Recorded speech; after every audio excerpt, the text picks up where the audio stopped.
ورحمة الله وبركاته. اهلا بكم في فيديو جديد سهل وبسيط مع ام بودي. ازيكم حبايبي؟ عاملين ايه؟ يا رب تكونوا بخير وفي احسن حال.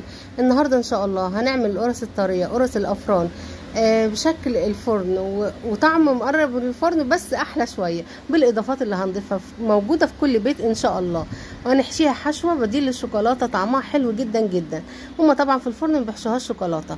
اللهم صل وسلم وبارك على سيدنا محمد. نسمي الله ونصلي على رسول الله ونبدا الوصفه بتاعتنا. هنعمل المحسن بتاع المعجنات بتاعتي كلها. اللي شايفني او بيتابعني عارف ان انا بعمله كده على طول. معلقه سكر، معلقه خميره فوريه كبيره او قطعه خميره بيره، معايا اقل من نص كوبايه لبن. هي كانت موجوده عندي، ممكن تستبدليها بميه، هي مش شرط يعني، يا ميه يا لبن الموجود عندك استخدميه. هندوب معلقه السكر مع معلقه الخميره او كيس الخميره مع بعض كده، مع حبه اللبن او الميه اللي احنا حطيناهم.